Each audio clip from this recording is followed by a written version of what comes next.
Orang Banjar terkenal dengan budaya sopan santunnya dalam berperilaku, baik kepada sesama, yang lebih tua, atau bahkan yang lebih muda. Sehingga tak jarang orang Banjar setiap ingin melakukan sesuatu akan permisi kepada orang-orang di sekitarnya. Namun, apa jadinya ketika permisi ini ditujukan kepada orang halus atau makhluk gaib yang tak kasat mata? Dan mitos permisi apa saja yang sampai saat ini masih hidup di masyarakat Banjar? Mari kita bahas di Sharing for Knowing. Mitos yang pertama, saat melewati daerah yang asing atau tempat yang sepi seperti hutan, pegunungan, atau bahkan juga kuburan, orang Banjar punya kebiasaan yang diajarkan secara turun-temurun oleh orang tua zaman dulu, yakni permisi dengan orang sekitar.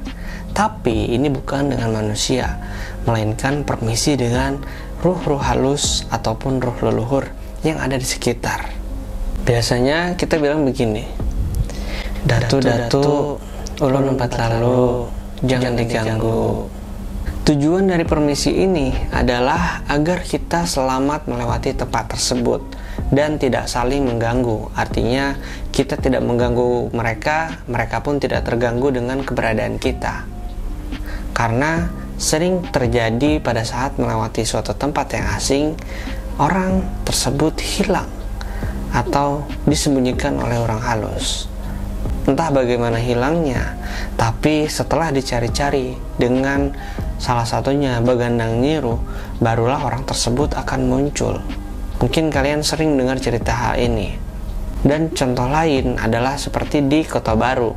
Mungkin sering teman-teman dengar adanya orang yang hilang tersesat ke alam gaib yang disebut dengan Saranjana. Dan ada satu lagi nih cerita kejadian nyata yang ada di Angkinang, Kabupaten Hulu Sungai Selatan.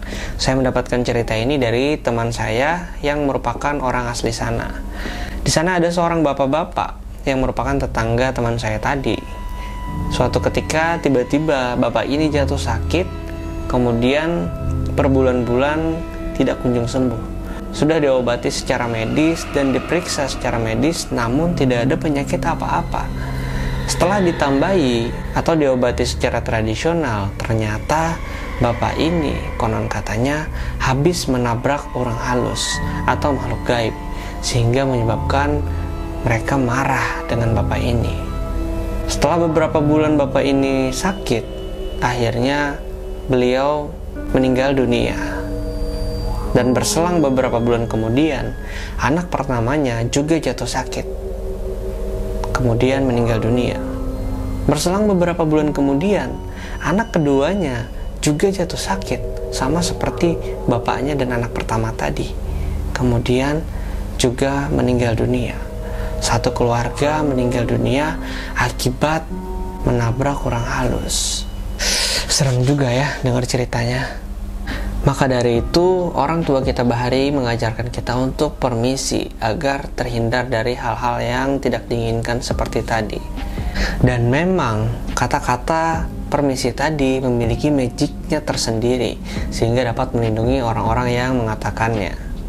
Dan buat kalian orang luar yang sedang berkunjung ke Kalimantan, kalian boleh coba kata-kata tadi ataupun permisi tadi agar kalian bisa pulang dengan selamat.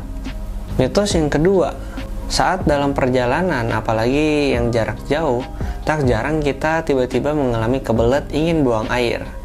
Beruntung kalau kita menemukan toilet di tempat umum seperti di retail minimarket atau bahkan juga masjid. Tapi kalau kalian tidak menemukan toilet, mau nggak mau harus buang air di tempat yang sepi, seperti di hutan, semak-semak, di sungai, atau bahkan juga di pepohonan. Nah, menurut kepercayaan orang Banjar, saat kalian ingin buang air kecil di tempat yang asing, harus permisi terlebih dahulu dengan berucap, "Datu-datu, umpat lalulah, ulun umpat bakami, pian bajau sedikit supaya jangan takana." Nah, hal ini dipercaya dapat menghindarkan kita dari hal-hal yang tidak diinginkan. Percaya tidak percaya, saya pernah mengalami hal ini. Maaf ya, ini saya jadi cerita aib sendiri, tapi nggak apa-apa lah. buat pelajaran teman-teman. Jadi dulu saya sewaktu SMP, saya sekolah di pondok pesantren. Suatu ketika saat itu saya sedang sama teman-teman ke gudang, sebuah gudang. Di sana banyak banget lemari-lemari bekas dari kakak-kakak tingkat ataupun orang yang berhenti mondok. Nah, di sana kita rame-rame buat nyari barang-barang bekas, itu lemari-lemari yang bisa masih digunakan. Tiba-tiba saya kebelet ingin buang air kecil. Pada saat itu posisi toilet pondok pesantren itu berada di ujung sekali, di ujung pondok, sedangkan gudang itu ada di pojok yang lainnya, sehingga kalau harus ke sana tuh kayaknya saya bakal kececer ya. Nah, kemudian mau nggak mau akhirnya saya memutuskan untuk buang air kecil di belakang gudang, itu di semak-semak. Jangan ditiru ya, ini kelakuan bocil yang nggak ada akhlak. Setelah kejadian itu, besoknya saya mengalami susah kencing. Jadi saat mau buang air kecil itu seperti ada batu yang mengganjal, sakit sekali rasanya. Dan bahkan sampai saya meneteskan air mata ketika buang air kecil. Akhirnya saya diobati secara medis, diperiksa oleh dokter dan dikasih obat, namun tak kunjung mengalami perubahan. Akhirnya saya izin pulang ke Banjarmasin, kemudian saya dibawa ke kakek angkat saya yang kebetulan beliau bisa menambahi orang atau mengobati secara tradisional. Ternyata kata beliau, saya tekamihi orang halus atau istilahnya air kencing saya itu terkena orang halus atau makhluk gaib, sehingga mereka marah dan akhirnya saya menjadi sakit saat buang air kecil. Lucu sih, tapi serem juga ya. Nah, kemudian setelah itu saya diobati dengan cara dimandikan dengan air kembang. Kemudian saya dililit dengan 3 helai kain. Kain seingat saya itu warna putih, warna merah, warna putih, kuning, dan hitam. Kemudian saya dimandikan oleh beliau, dan selesai itu saya dirajah sekujur badan saya dengan parfum dan wewangian. Akhirnya keesokan harinya sama sekali tidak ada rasa sakit saat kencing. Luar biasa ya. Dan itu adalah pengalaman luar biasa yang tidak akan terlupakan seumur hidup saya. Kalau diingat-ingat, kejadian kemarin itu memang saya tidak permisi pada saat buang air kecil, sehingga terjadi hal-hal yang tidak diinginkan. Jadi buat teman-teman yang pengen kencing sembarangan, permisilah dulu ya. Tapi kalau bisa sih dihindari ya, karena sekarang udah banyak banget toilet di mana-mana, kalian bisa cari aja. Mitos yang ketiga, kebiasaan orang Banjar pada saat makan, kemudian ada orang yang datang atau orang yang lewat, biasanya akan ditawari atau betawaran. Cil, makanan cil, makanan barataan. Tapi ingat ya, ini bukan menawarkan makanannya secara sungguh-sungguh kepada kalian, tapi ini hanyalah pemanis, sekedar untuk menghargai orang yang lewat. Artinya orang Banjar itu walaupun sedang dalam kondisi makan, mereka tetap menghargai dan bersikap sopan dengan orang yang ada di sekitar.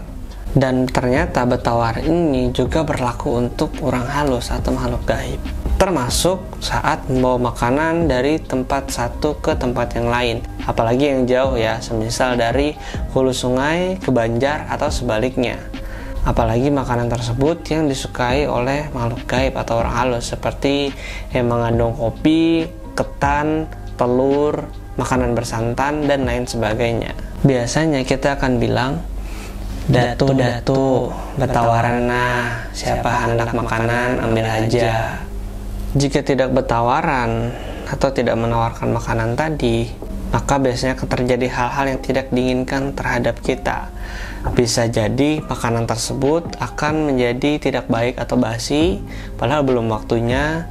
Yang kedua, bisa juga terjadi hal-hal yang tidak diinginkan terhadap alat transportasi kita. Dan saya pernah mengalaminya juga. Saat itu saya membawa ketan ya, atau lamang, itu dari hulu sungai dibawa ke Banjarmasin. Di tengah perjalanan mobil saya tiba-tiba mati lampunya, padahal itu berangkat subuh hari, itu dini hari.